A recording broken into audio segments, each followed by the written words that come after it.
E eu queria convidar você a abrir a sua Bíblia no livro de Gênesis, capítulo 14, a partir do verso 13 em diante, nós vamos meditar na palavra de Deus. Gênesis 14, a partir do verso 13. A palavra do Senhor nos diz assim: primeiro contexto, uma guerra.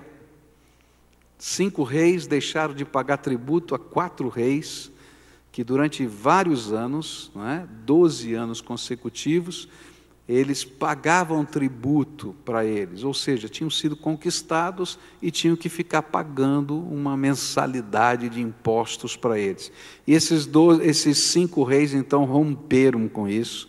Passaram-se 2 anos entre o rompimento, então o 13º e o 14º ano, depois dessa conquista, e agora então chegaram os exércitos dessas 4 nações para cobrar o imposto, e destruir a cidade e levar os habitantes da cidade como escravos, e assim aconteceu. Eles ganharam a guerra, levaram todo mundo ali embora como prisioneiros, agora que estavam como escravos, e a partir do verso 13 nós vamos ler o que aconteceu. Mas um homem escapou e foi contar tudo a Abraão, o hebreu que morava perto das árvores sagradas que pertenciam a Manre, o amorreu.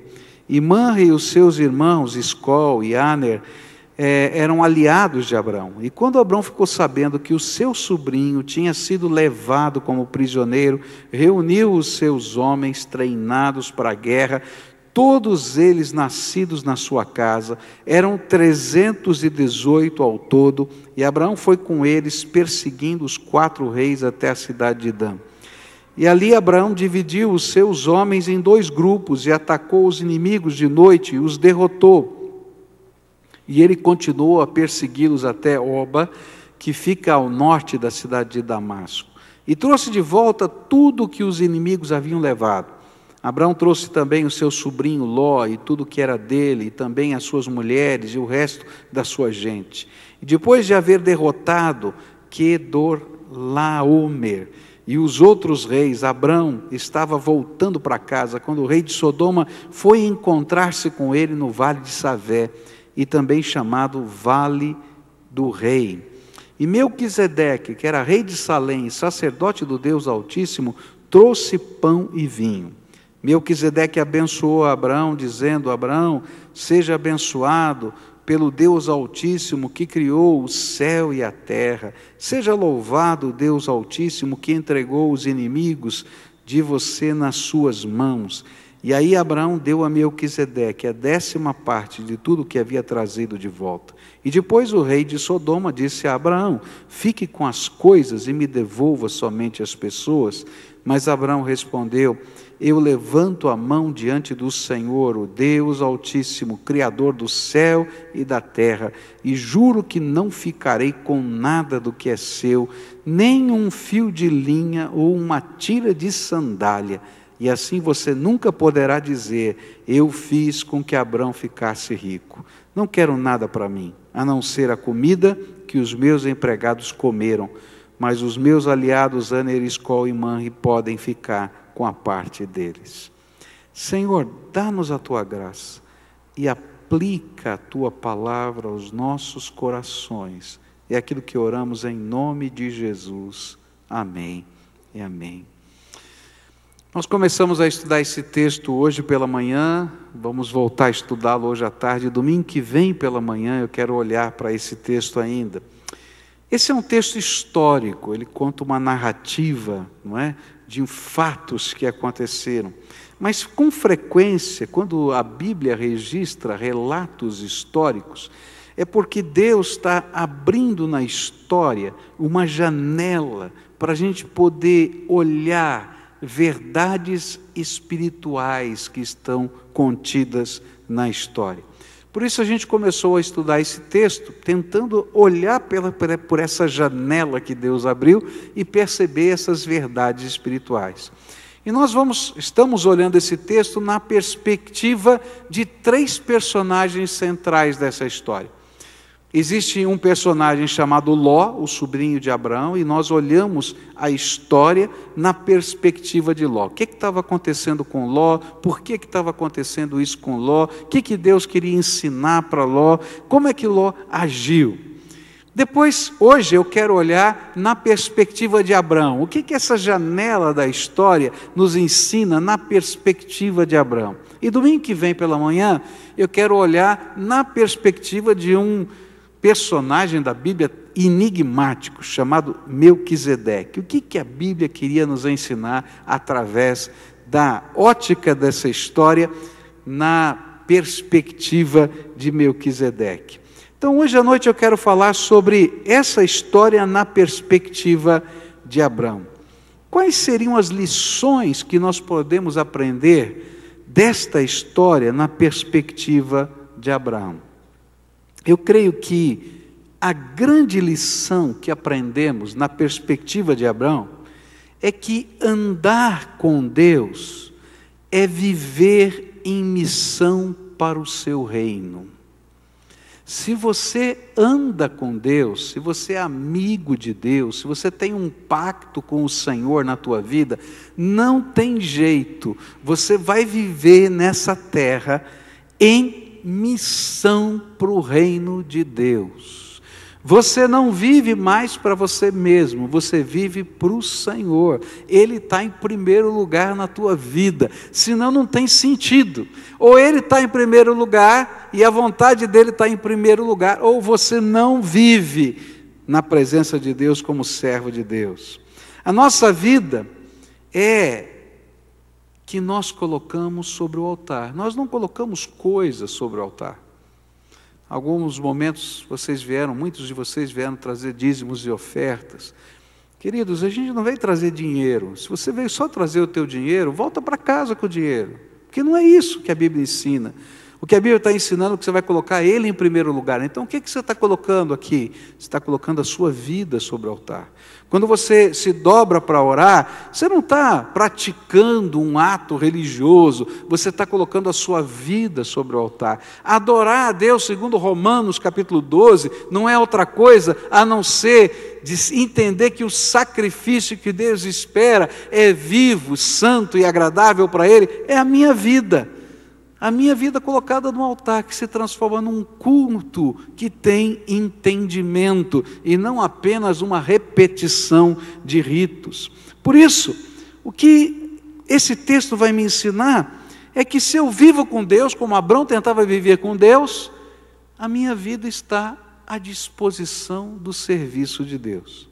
E por isso, nesta perspectiva, eu posso ver alguns aspectos da missão que Deus vai utilizar na vida deste servo de Deus chamado Abraão.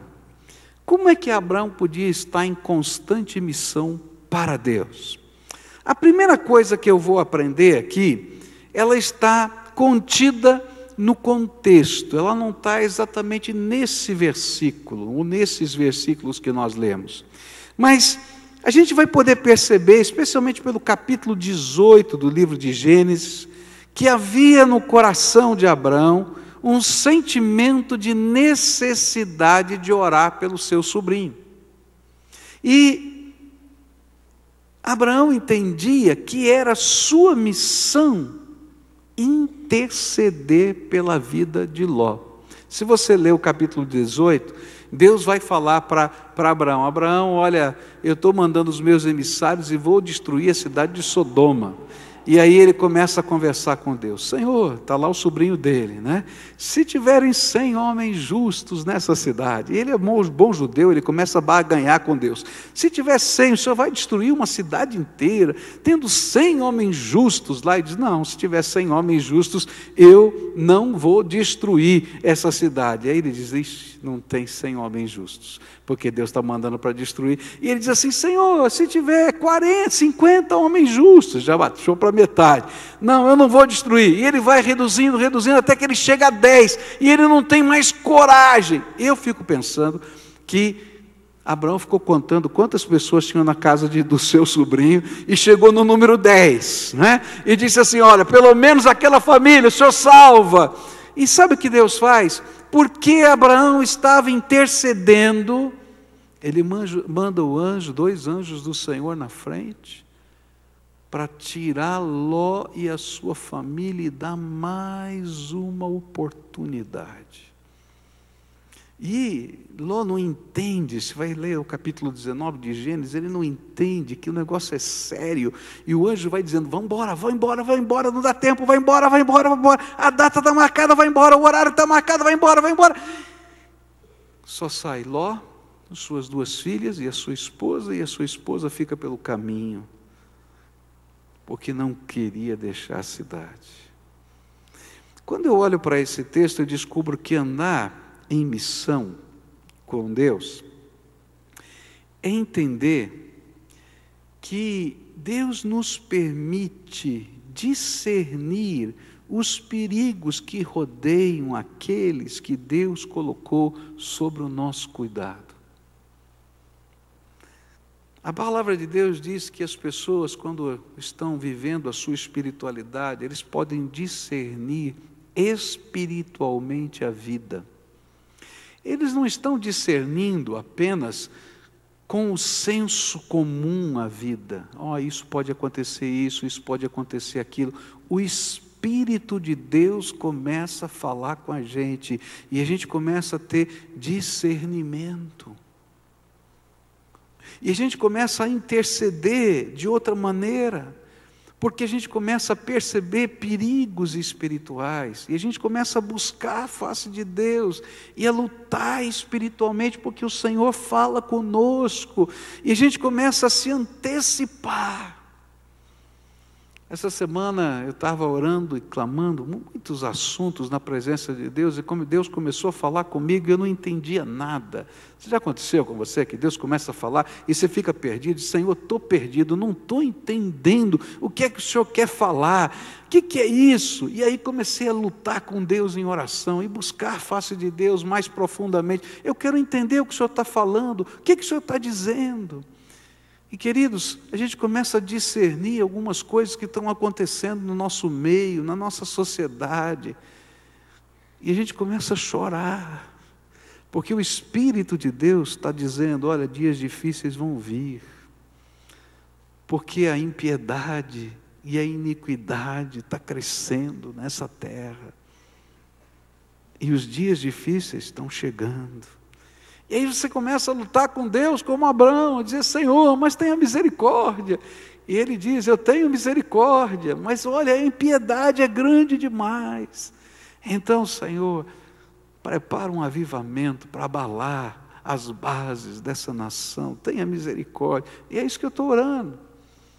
Sabe, quando nós estamos vivendo em missão, nós entramos numa dimensão diferente da vida, e nós começamos a orar por nós, e orar pelas pessoas, e orar pelas situações que estão à nossa volta, pelo nosso irmão, pelo nosso filho, pelo nosso pai, e Deus vai nos dando discernimento para saber por que devemos orar, como devemos orar, de que maneira devemos orar, quais são os perigos espirituais, e parte da nossa missão é abençoar pessoas com a nossa oração. Deus colocou você na sua casa, e essa é uma figura muito bonita no Novo Testamento, que se chama o homem de paz. No Evangelho de Lucas, Jesus vai ensinar isso aos seus discípulos, que eles deveriam chegar numa cidade e procurar um homem de paz, e entrar dentro daquela casa, porque Deus ia abençoar aquela casa e aquela cidade, porque ali havia um homem de paz. Se você é um servo de Deus, eu quero dizer para você, Deus colocou no meio da sua família você como homem e mulher de paz. Deus colocou você como servo dele, lá no meio daquele condomínio, como homem de paz. Deus colocou você como empregado numa determinada empresa, como homem de paz. Você foi colocado por Deus lá, você está naquele lugar, e um dos seus papéis é discernir o que está acontecendo através da luz do Espírito de Deus e interceder. Agora, nós não gostamos muito desse trabalho, porque quando a gente começa a interceder pelas pessoas, dá trabalho. E olha só o que vai acontecer com Abraão. Ele está orando pelo seu sobrinho, e aí, de repente, está lá na casa dele, lá nas suas tendas, não é? E chega um fugitivo. Agora, para pensar, que coisa tremenda de Deus, e que alguém poderia imaginar que era coincidência, mas não foi. Todo mundo foi preso, e a Bíblia diz que só um homem conseguiu fugir. Para pensar nisso. No texto diz isso, ó, todo mundo foi preso, está sendo levado como escravo, e só um homem conseguiu fugir. Disse também que os outros reis tinham se escondido, 2 deles, eram 4, não é 5 reis, 3 deles estavam nas montanhas, com os seus exércitos, e 2 exércitos de 2 reis estavam sendo levados cativos como escravos. E foge um homem. Qual é a coisa mais natural que a gente pensa? Vou subir para a montanha, falar com os outros soldados, dizer para eles que esses estão indo, sendo levados ali, para quem sabe eles rodearem a montanha e encontrarem ali na frente e continuar a batalha. Não é o normal? Fala a verdade, né? Mas aquele homem não lembra dos outros reis que estão escondidos nas montanhas. Ele lembra de quem? De Abraão. Tem um homem chamado Abraão que é tio de Ló, e ele conhecia Ló. E ele mora numas tendas no meio do deserto. Ele sai do vale, da região montanhosa, do lugar que tem água, e vai e se embrenha no meio do deserto para achar as tendas de Abraão. E chega lá e encontra Abraão. Por que tinha que encontrar Abraão?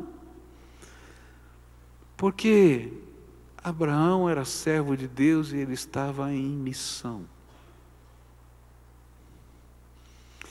E o segundo aspecto da missão é intervenção. Eu creio que Deus permitiu que aquele único homem fugisse com um propósito. Eu creio que, em resposta às orações de Abraão, este fugitivo não buscou ajuda em outro lugar, mas nas tendas de Abraão. E por isso, Abraão sabia que aquela hora, naquele instante, ele precisava intervir. Há tempo de orar, mas há tempo de agir. A gente está orando por pessoas e Deus prepara momentos especiais na vida dessas pessoas, para que naquele tempo, pelo poder da graça de Deus, nós possamos ter entrada para levar a paz do Senhor.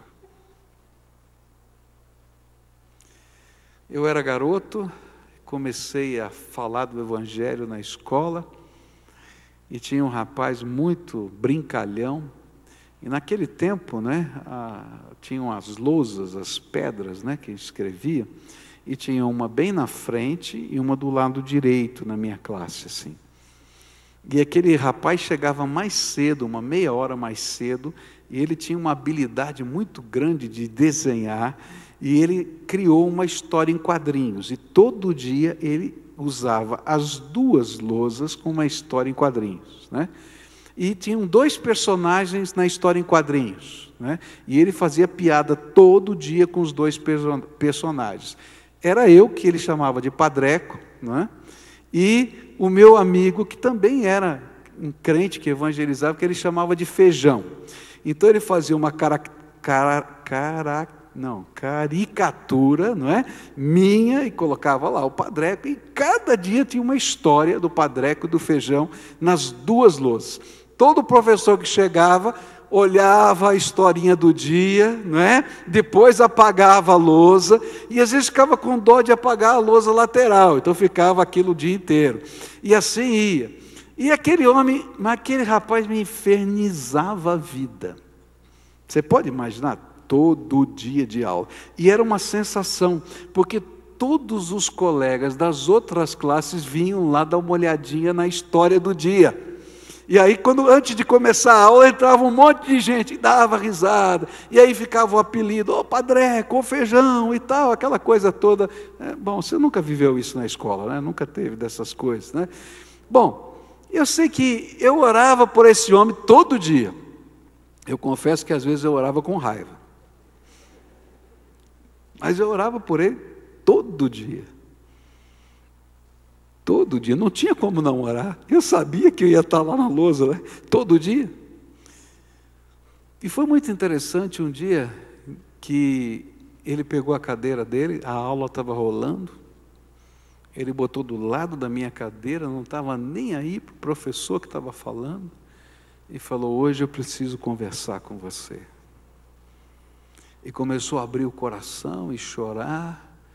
E aquele foi o dia da intervenção, que eu tive que apresentar a graça de Deus para aquele rapaz. Daquele dia em diante, essas historinhas acabaram. Há tempo de orar, mas há tempos especiais de Deus na nossa vida, em que Deus abre portas, janelas, para a gente entrar e ser bênção na vida das pessoas pelas quais nós estamos orando.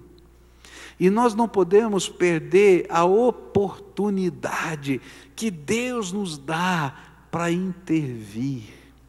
Agora, por que às vezes a gente não gosta desse tempo de oportunidade? Porque, queridos, muitas vezes esse tempo de oportunidade vai mexer com toda a nossa vida, vai bagunçar o nosso esquema. Olha só o que está acontecendo com Abraão. Ele entende que o seu sobrinho está preso e que toda a sua família está presa e que 2 cidades estão presas, e não importa agora se ele concordava com a ideologia daquelas cidades ou não, aquilo não era justo, ele sabia que era oportunidade de Deus, que não era por acaso que aquele homem chegou naquela tenda, e então, de uma maneira arriscada, ele olha para os seus empregados, 318 empregados, que moravam nas tendas do deserto, era quase uma tribo que estava ali, e ele diz: olha, eu vou buscar o meu sobrinho, vocês vêm comigo?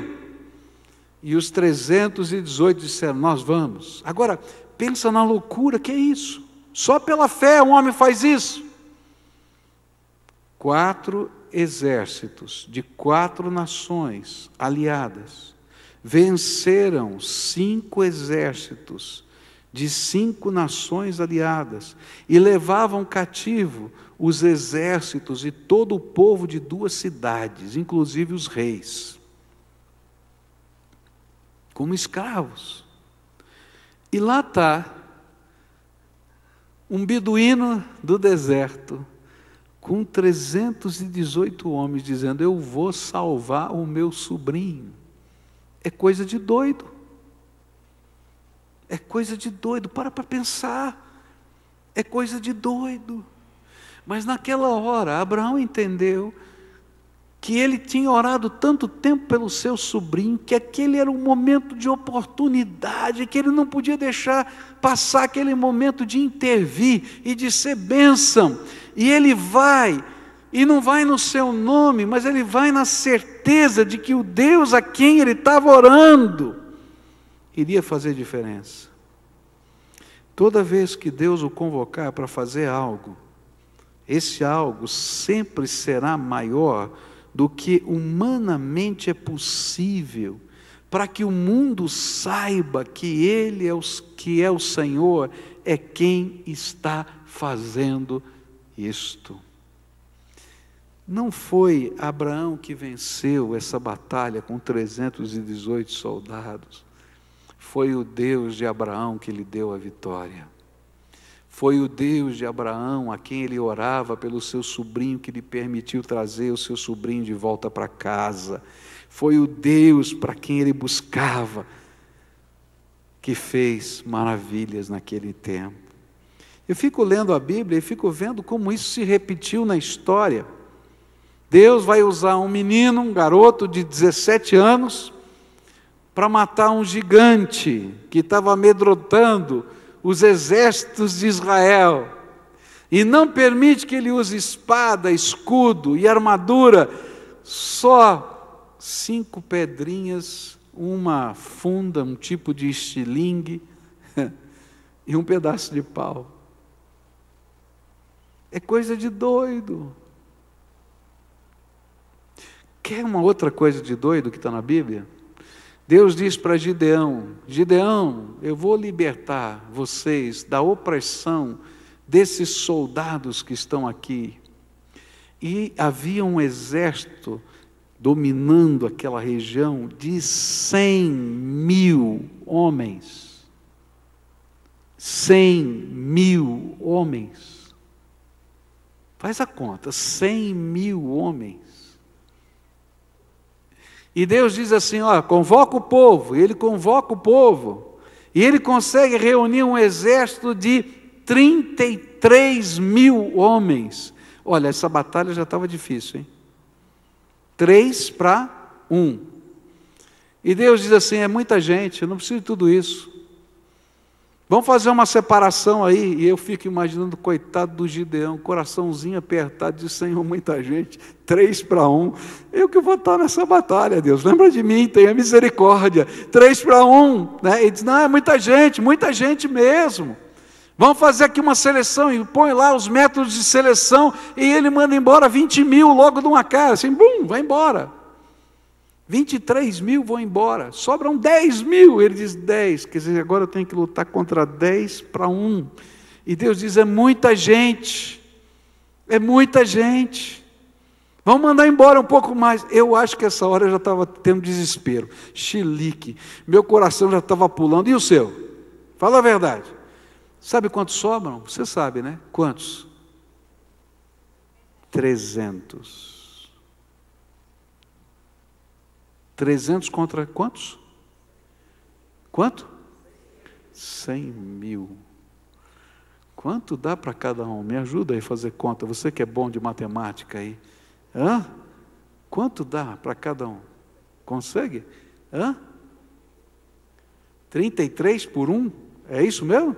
Dá mais, hein? Olha, dá mais. Dá mais de 300, não é isso por 1? É isso mesmo, está certo? Quem faz conta direito, me ajuda. Pega a calculadora aí, olha aí para mim. Divide 100.000 por 300. Pega aí e me ajuda para dizer, eu acho que dá mais de 300. 333, está na calculadora certinho aí? 333 por 1.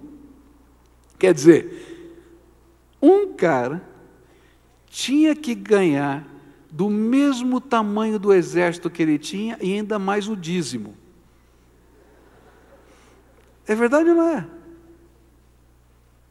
Para quê?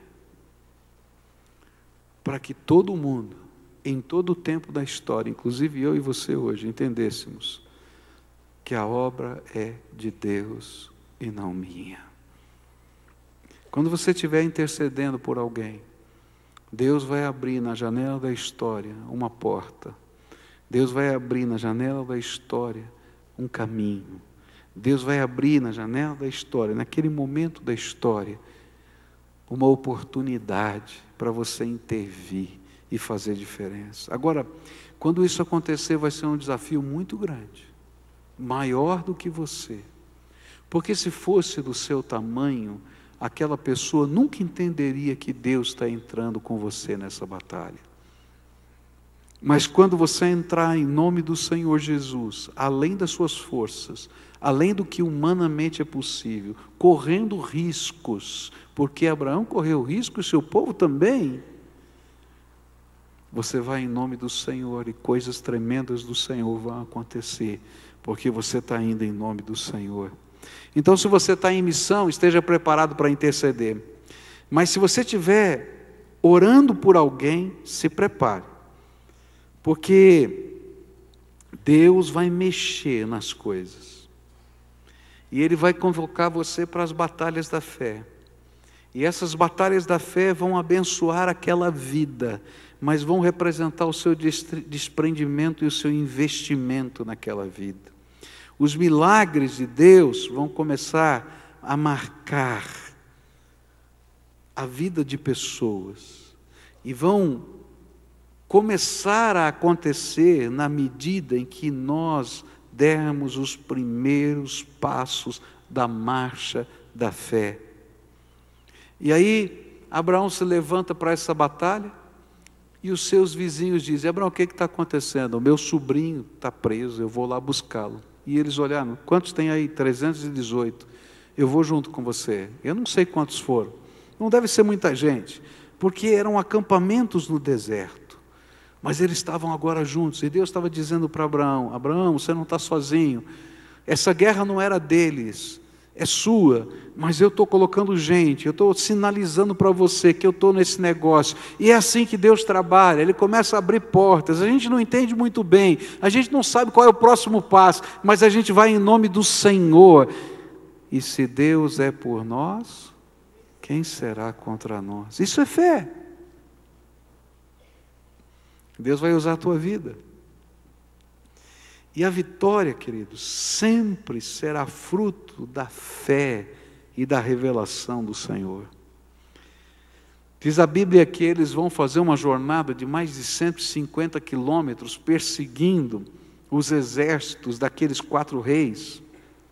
E eles vão fugindo, eu não consigo entender, eles tinham condições de enfrentá-los, mas eles vão fugindo, vão batendo em retirada, e quando Abraão percebe que eles estão batendo em retirada, ele faz uma coisa tremendamente ousada, ele diz para um determinado grupo dele, ficar atrás, e tentar ainda persegui-los, enquanto isso ele pega um outro grupo, talvez de cavalos, talvez com animais mais velozes, e dá a volta por trás, e os encontra na frente, e eles são cercados pelos 2 grupos, e quando eles fazem isso, os exércitos se dividem, começam a se espalhar, batendo em retirada, e ele ganha a batalha, e ele vem trazendo agora todo o povo, tudo que tinha sido roubado, eles vêm trazendo tudo, porque Deus havia dado a vitória a eles.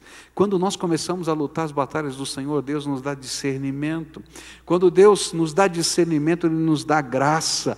Ele faz coisas que a gente não pode imaginar. E o poder dEle se revela na nossa fraqueza. E a vitória vem por causa da presença do Senhor.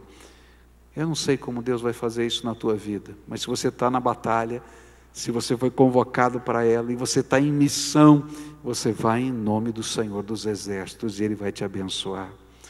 Olha, primeiro é intercessão. Segundo é intervenção. Quando tocar a trombeta de Deus, levanta e começa a agir.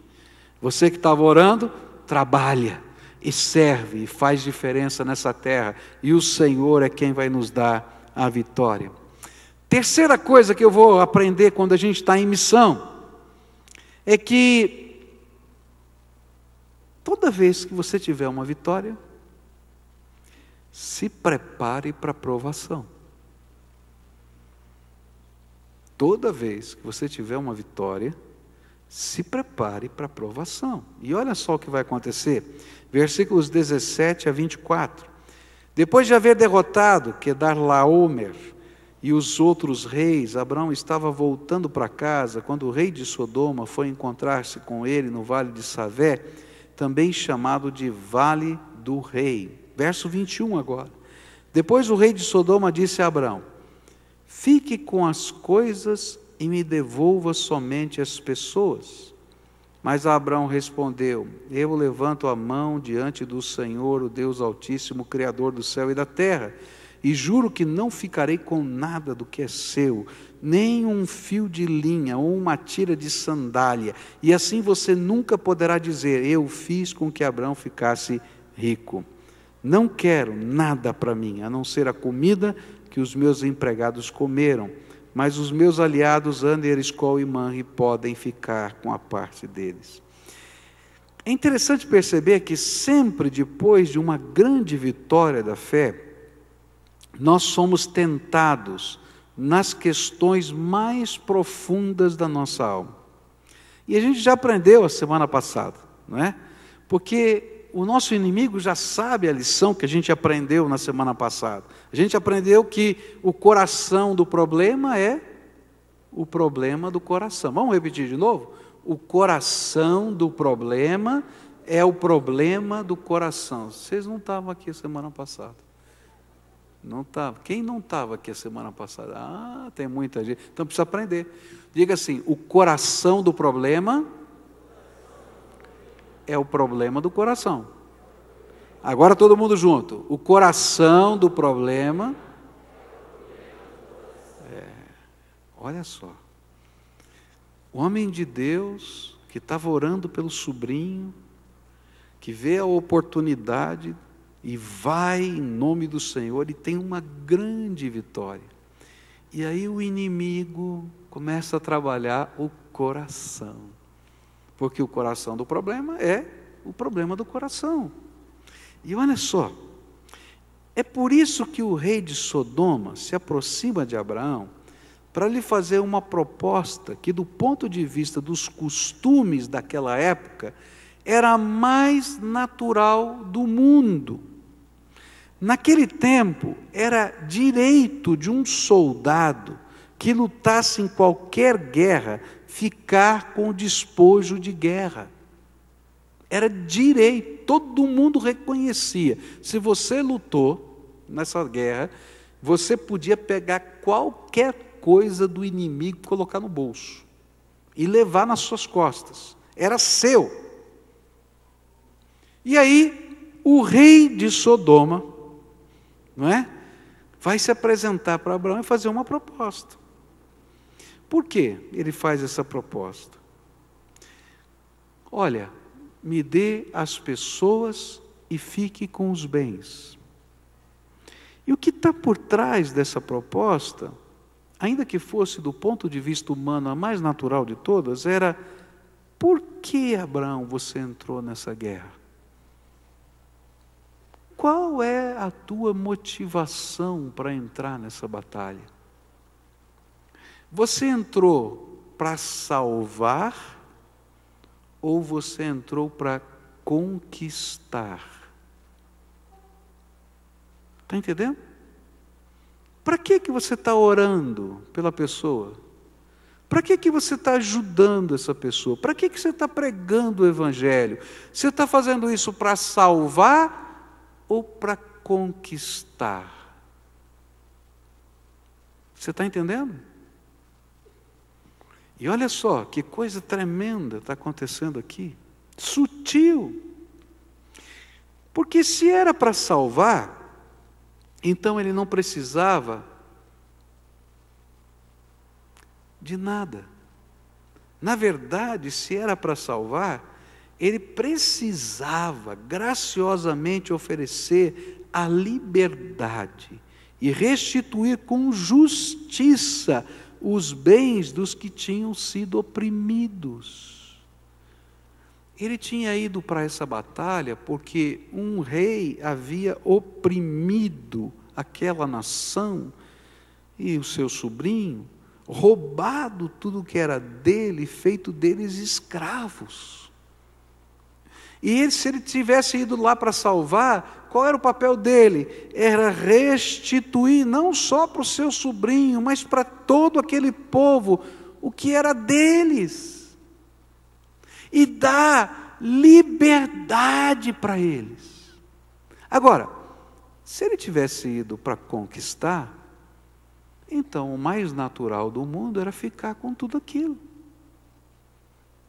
Agora, a sutileza desse negócio é que todo mundo entendia que era direito de Abraão ficar com tudo.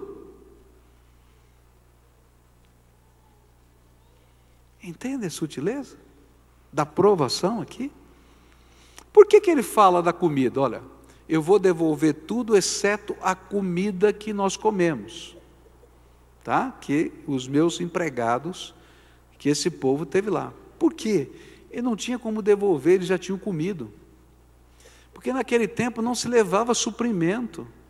Você levava o mínimo necessário, ainda mais numa perseguição dessa, porque você tinha que contar com a vitória para pegar a comida que estava lá e vir comendo. E quando eles ganharam, muito provavelmente eles fizeram lá umas fogueiras e comeram alguns animais, e o povo se alimentou, e celebraram, e festejaram, e vieram devagarinho voltando, porque tinham crianças, tinham velhinhos que estavam sendo arrastados, e muitos talvez já tivessem morrido no meio do caminho, porque eram arrastados naquela fuga.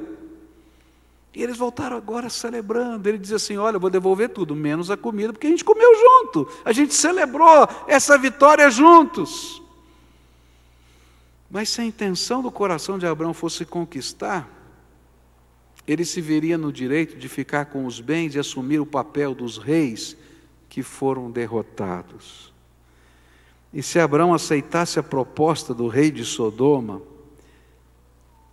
ele estaria oferecendo ao rei de Sodoma a vida dos seus súditos, porque o rei de Sodoma teria comprado a liberdade deles com parte dos seus bens. Está entendendo? O rei disse assim: me devolve os homens e fique com os bens. Quem seria o dono daqueles homens? O rei. O rei deu uma de vivo, hein? Fala a verdade. Muito esperto. E Abraão disse: negativo. Levantou as mãos para os céus e disse: Deus sabe porque eu entrei nessa guerra.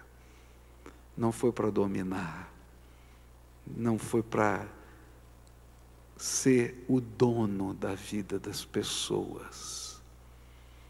Eu estou aqui para salvar e para oferecer liberdade. Tanto é verdade que ele entrega tudo de volta ao seu sobrinho.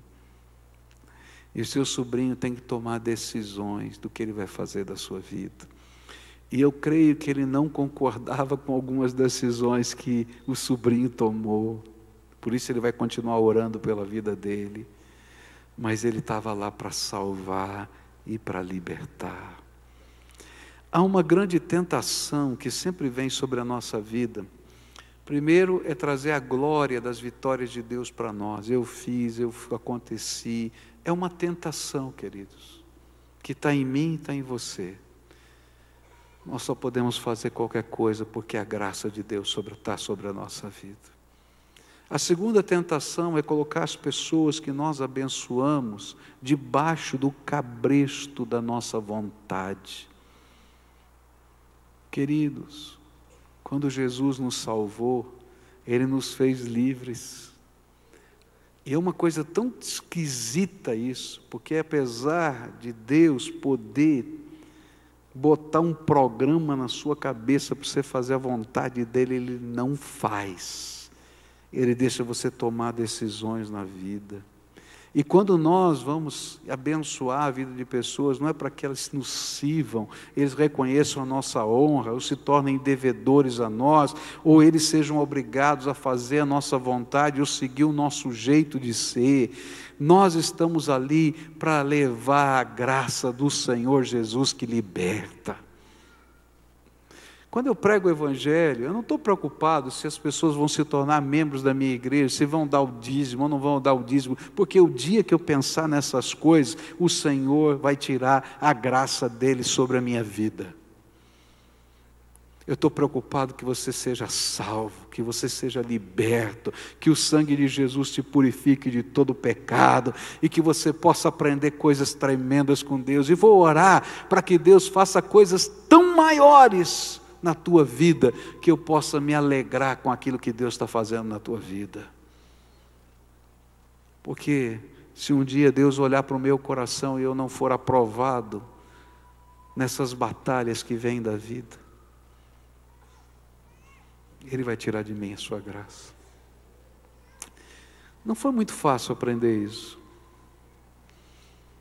Muitos anos atrás eu estava começando o meu ministério e conheci uma menina, uma moça, que aos 12 anos de idade tinha saído de casa e foi morar nas ruas e começou a se prostituir. E um homem muito mais velho do que ela alugou uma casa para ela, um apartamento, e ela vivia da prostituição. Depois, nessa fase da vida, esse homem a sustentava, mas o pagamento era prostituição. E um dia ela estava num encontro de jovens, e ela ouve a respeito de Jesus, e ela quer tomar uma decisão, mas ela não sabe como sair da vida, daquele estilo de vida. E Deus então nos usou, e a nossa igreja, para ministrar na vida daquela pessoa, para tirá-la daquele apartamento, para conseguir um emprego, de conseguir um lugar onde ela morar, para começar a vida de novo, para ela voltar a estudar. Enfim, tantas coisas aconteceram. E quando tudo tinha acontecido, ela se torna membro da igreja do vizinho. E eu fiquei com uma raiva. Estou falando sério. Eu fiquei com raiva. Falei, não é possível. Trabalho e tal, esse negócio todo aqui, agora ela vai se batizar na igreja do vizinho. Que coisa, que raiva, né? E eu me lembro que eu fui conversar com um pastor bem mais velho do que eu estava indignado. Eu tinha 21 anos, eu estava indignado. Contei a história toda para ele. Ele me disse assim: você já pensou, Pascoal, que na sua igreja, porque tanta gente se envolveu para ajudá-la, ela sempre será a ex-prostituta? Deixa ela ser só ela, resgatada no sangue do Cordeiro. E aí eu tive que me ajoelhar e pedir perdão. Senhor, me perdoa, porque eu sou pecador. Porque eu não entendi que o melhor para o teu filho é aquilo que eu tenho que buscar. O que Abraão está vivendo aqui é que nesta provação dos sentimentos, ele precisou dizer que Deus seja testemunha. Eu não quero nada, porque eu entrei nessa batalha para salvar e para libertar. O que nós aprendemos aqui é que seremos provados nas intenções do nosso coração ao servirmos a Deus. Por que você está servindo a Deus? E por que você está abençoando pessoas? Que a bênção que você transfere para alguém não seja interesseira, porque você é só instrumento de Deus e nada mais. Por isso, o que a gente vai aprender com Abraão é: sirva com o coração aberto. Deixa Deus tratar. Liberte pessoas de tudo, inclusive de você mesmo. Deixe que elas decidam o que elas desejam do seu futuro. Você pode aconselhar, você pode orar, mas elas têm que entender que elas têm as decisões da vida. Alguns farão decisões erradas novamente. Ló fez. Mas lembre-se que você também já fez um monte de decisão errada na tua vida. E foi a graça de Deus que permitiu a sua liberdade e a sua comunhão hoje. Lembre-se que o coração do problema é o problema do coração, na minha vida. E é aqui no meu coração que as maiores provações acontecem. Não seja aprovado nas ações para ser reprovado nas intenções. A última coisa que eu quero terminar com vocês, esse estudo, vai aparecer nos versículos 18 a 20. Ora, Melquisedeque, rei de Salém, trouxe pão e vinho, pois era sacerdote do Deus Altíssimo. E abençoou Abraão, dizendo: bendito seja Abraão pelo Deus Altíssimo, Criador dos céus e da terra. E bendito seja o Deus Altíssimo que entregou os teus inimigos nas tuas mãos. E Abraão deu-lhe o dízimo de tudo. A última lição que aprendemos na perspectiva de Abraão é consagração. Se você é um servo de Deus em missão, você precisa aprender a interceder. Você vai precisar aprender a interceder. intervir. E você vai precisar aprender a reconhecer as provações, especialmente as do coração. Mas, se você é um servo de Deus em missão, você vai ter que aprender que a sua vida é consagração. Eu creio que foi por causa da provação proposta pelo rei de Sodoma que Deus mandou Melquisedeque lá. Estava lá o rei de Sodoma, e se você vê que um pouquinho antes do rei de Sodoma fazer a proposta, Melquisedeque apareceu. Olha que Deus sábio a gente tem, e Ele trabalha a nossa vida antes que a gente faça bobagem.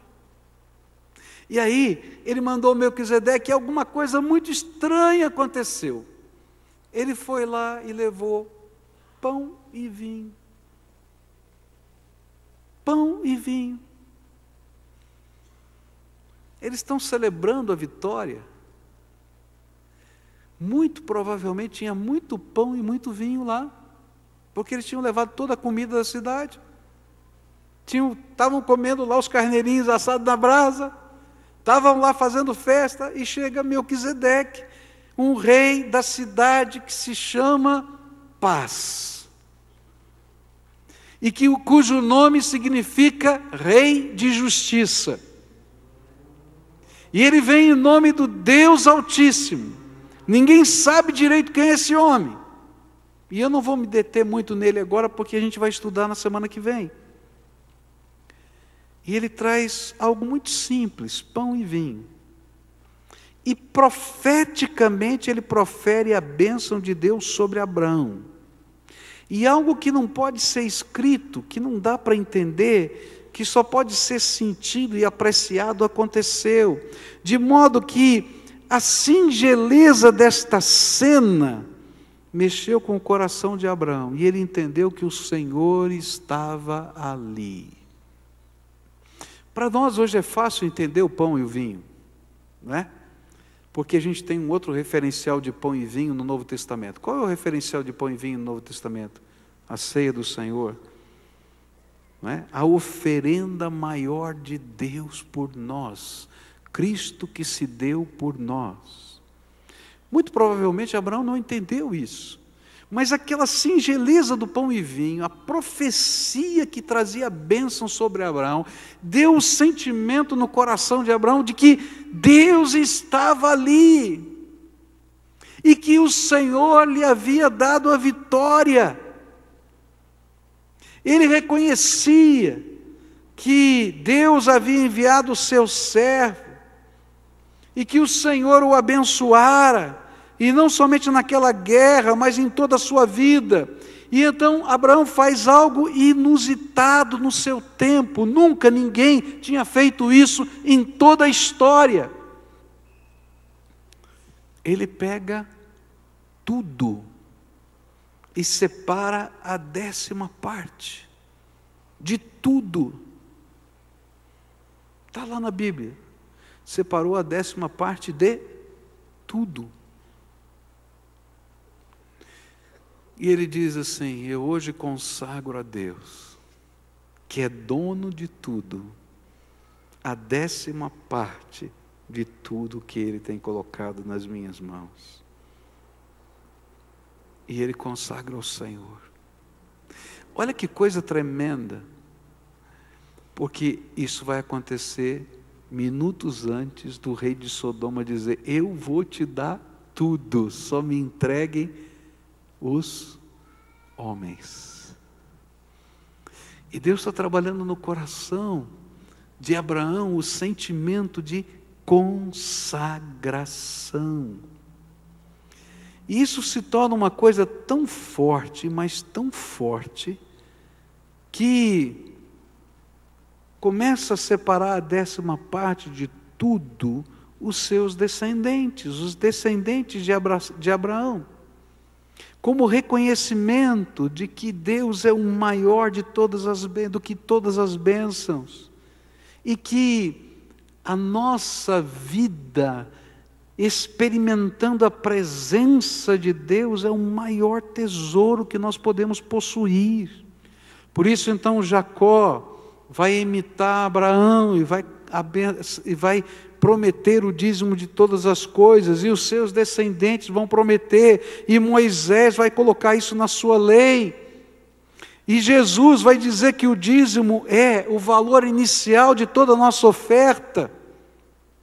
E Jesus, que é sumo sacerdote, segundo a ordem de Melquisedeque, foi o primeiro a receber o dízimo. Porque não foi Levi que recebeu o dízimo, mas foi Melquisedeque. E lá Hebreus capítulo 7 vai dizer que Jesus é sacerdote para sempre, segundo a ordem de Melquisedeque. O que a gente está aprendendo aqui com isso? A grande lição que está por trás desse gesto é consagração. Para alguém que está em serviço e vive a missão de Deus em sua vida, que foi resgatado por causa do amor do Senhor, consagrar é a coisa mais natural do mundo. Não há outra resposta que nós possamos dar em adoração do que uma consagração total e absoluta ao Senhor. E nós consagramos ao nosso Deus a nossa devoção em oração e intercessão. Por isso nós estamos em missão. Nós consagramos ao nosso Deus os nossos dons e talentos para agirmos em nome do Senhor, para libertação, salvação, socorro daqueles a quem Deus ama. Por isso nós estamos em missão. Nós consagramos até as intenções do nosso coração, porque os homens não podem ver o que está aqui dentro, mas Deus sabe. Mas nós temos o prazer de consagrar os nossos bens ao Senhor. Eu percebo que muitas pessoas têm dificuldade de consagrar os seus bens ao Senhor. E eu fico perguntando por quê? Bom, a resposta é simples. O coração do problema, o que é? Você não aprendeu ainda, vou ter que repetir umas 10 vezes, vamos lá. O coração do problema é por causa disso. Olha só o que a Bíblia diz em Mateus 6, versículos 19 a 21. Não ajunteis para vós tesouros na terra, onde a traça e a ferrugem os consomem, e onde os ladrões minam e roubam, mas ajuntai para vós tesouros no céu, onde nem a traça nem a ferrugem os consomem, e nem os ladrões não minam nem roubam, porque onde estiver o teu tesouro, coração do problema, onde está o teu coração? Mateus 6, 24. Um escravo não pode servir a 2 donos ao mesmo tempo, pois vai rejeitar um e preferir o outro, ou será fiel a um e desprezará o outro. Vocês não podem servir a Deus e também servir ao dinheiro. Se o Senhor é o seu tesouro maior, então consagrar os seus bens não será problema. Mas se existirem outros tesouros maiores para você, então toda vez que eles colidirem com os chamados do Senhor, você optará pelo caminho de Ló e não pelo caminho de Abraão. Pois esta era a grande diferença entre Abraão e Ló. Abraão tinha aprendido consagração total. Eu vivo para ser uma bênção para todas as nações desta terra. Esse foi o meu chamado. É isso que Deus disse para Abraão. E tu serás uma bênção para todas as nações desta terra. Hoje, Deus convida você a imitar Abraão na sua jornada com Deus e a ser um ministro de Deus, um servo de Deus que está em missão. E esse texto me ensinou 4 coisas. 4 coisas. Primeira, você precisa orar por pessoas. Quem são as pessoas que Deus colocou responsabilidade no teu coração sobre elas? A Bíblia diz que eu tenho que orar por todos os homens. Eu vou orar, mas algumas pessoas, Deus diz, eu espero que você cuide dessa gente. A gente não gosta de perguntar, mas se você perguntar, Deus vai te falar quem são essas pessoas. E aí você vai colocá-las em primeiro lugar. Senhor, abençoa, Senhor, salva, Senhor, cura, Senhor, transforma, Senhor, eu estou aqui de volta, batendo na tua porta. Abençoa, abençoa, abençoa. E Deus quer que nós sejamos sacerdotes nessa terra. E uma das missões sacerdotais é a intercessão. E quando a gente deixa de orar, a bênção de Deus fica retida, porque você não cumpre a tua missão sacerdotal. Ora por essas pessoas, para Deus dar mais uma oportunidade, para Ele mandar os anjos do Senhor, para Ele fazer alguma coisa. Ora, ora, ora, e Deus vai ouvir essa oração. A Bíblia diz que os anjos do Senhor levam essas orações em salvas e incensários, e esse incensário enche o trono da presença de Deus com a fumaça e com o perfume dessas orações. Está lá no capítulo 8 do Apocalipse. E quando ali aquele lugar fica cheio do perfume e da fumaça desse incenso das nossas orações, Deus começa a se manifestar na terra com raios e trovões. O poder de Deus se manifesta aqui. Segunda coisa que Deus vai pedir para você: se você estiver orando por essas pessoas ou por algumas situações, Deus vai te levantar e dizer: agora eu preciso de você para entrar nessa batalha. E eu não sei como vai ser, mas ela será muito maior do que você. Maior do que a sua capacidade financeira, maior do que a sua capacidade intelectual, maior do que a sua capacidade de tempo, maior do que tudo. Para que você saiba que Deus está fazendo algo tremendo e todos saibam que Deus vai fazer algo tremendo através de você. Terceira coisa, toma cuidado, porque o inimigo vai vir tentar você. E a tentação vai ser dentro do seu coração, mudar os valores. Achar que você é poderoso, que você sabe que você pode. Por isso, todo o tempo da tua vida, todo o tempo, em toda oportunidade, consagre tudo ao Senhor. O dízimo é só o começo. Porque na verdade eu quero ser inteirinho de Jesus. E eu não faço para abençoar Melquisedeque. Eu não faço para abençoar esse ou aquele trabalho. Eu faço para o Deus da minha vida. E eu o honro com tudo que tenho, que sou. E esse é o chamado de Deus para aqueles que estão em missão. Honrá-lo com toda a sua vida. Nessa noite eu queria orar por você. A gente falou bastante coisa hoje, falei demais até, já passei do meu tempo. Mas eu queria dedicar você como ministro de Deus ao Senhor. Um dia, quando eu assumi o ministério pastoral, um grupo de pastores estenderam a sua mão e colocaram sobre a minha cabeça. Não tinha poder nas mãos deles, mas havia uma unção de Deus para mim. Eu não tenho dúvida disso. E eu recebi a investidura da graça de Deus para ser pastor. Mas sabe o que eu entendo? É que todos nós fomos chamados por Deus para sermos sacerdotes nessa terra. A Bíblia ensina isso. Eu e você somos sacerdotes de Deus, não só o pastor. Eu e você somos sacerdotes de Deus.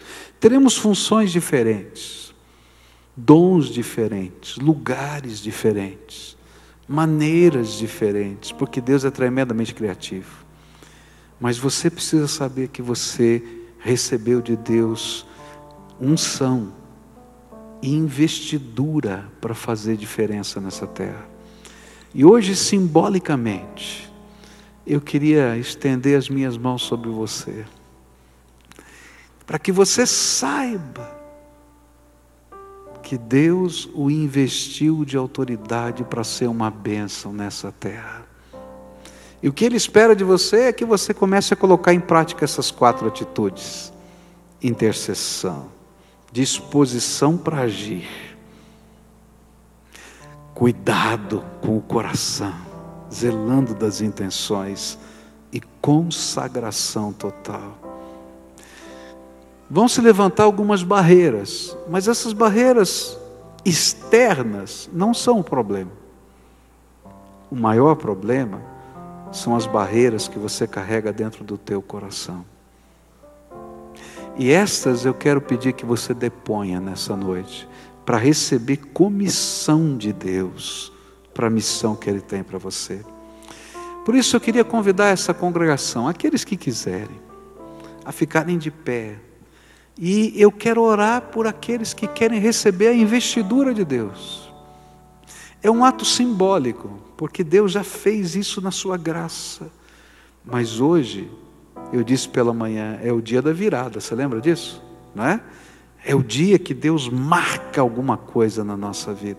E que você possa dizer, hoje é o dia da virada também na minha dedicação a Deus. Consagração total. Intercessão. Senhor, me mostra as pessoas. E você vai começar a orar. Disposição, Senhor. Vai vir um medo. Mas quando vier o medo, vai vir a graça. E vai vir o poder. Então, se você quer que eu ore por você agora, nessa investidura, fica de pé aí no lugar que você está. Eu quero orar por você. Porque você é o homem de paz. Você é a mulher de paz que Deus colocou em algum lugar. E eu quero pedir revestimento dessa graça de Deus sobre a tua vida. Senhor Jesus, tem uma multidão em pé aqui hoje. São os teus filhos amados, teus servos benditos. E nesta hora, Pai, eles ouviram a tua voz. E eles querem ser ministros do Deus vivo em missão nessa terra. E eu quero te pedir, Senhor, agora, abre as janelas dos céus e começa a derramar da unção do teu Espírito. Abre os olhos desses teus filhos para discernirem o que o Senhor está fazendo nessa terra. Abre, Senhor, os ouvidos para eles ouvirem a voz do teu Espírito Santo. Ó Pai, toca nas suas mãos para que elas sejam untadas com o óleo da tua graça. Ó Pai, toca o coração deles para que eles possam ser totalmente de Jesus. E permita, Senhor, que eles possam viver, intervindo, agindo, trabalhando, mas consagrando tudo, tudo, tudo ao Senhor. Senhor, marca esse dia na vida desses teus filhos. Marca esse dia na vida dos teus filhos. E, Senhor, que eles possam saber que a partir de agora, eles foram comissionados pelo Senhor. E que eles estão em missão nessa terra. E que eles possam ter a sensibilidade do teu Espírito para perceber as pessoas que estão à sua volta. E que eles possam amá-las, Senhor, com o amor de Jesus. Servi-las com o teu serviço, desinteressado e abençoador. E que eles possam honrar o Senhor com a beleza do seu coração. Senhor, abençoa, abençoa, abençoa. E enquanto eles estiverem em missão, que a bênção do Senhor chegue para eles. E que eles possam ouvir a voz dos Melquisedeques que vão se chegar a eles dizendo: Tu és bendito do Senhor. Tu és bendito do Senhor. Tu és bendito do Senhor. Ó Pai, que nós possamos ouvir a Tua voz, que os enviados do Senhor, outros servos em missão, cheguem para nós com a Tua mensagem, com a Tua palavra, com a Tua bênção, e que nós cheguemos a outros com essa mesma palavra, com essa mesma bênção. É aquilo que nós oramos. E eu quero te pedir, dá-nos alegria de ver algumas dessas pessoas que estamos intercedendo, sendo salvas, sendo libertas, sendo transformadas. E onde quer que o Senhor as coloque, que o Senhor nos dê a alegria de saber que estamos servindo ao Deus que faz coisas tremendas no meio do teu povo. É aquilo que oramos em nome de Jesus. Amém e amém.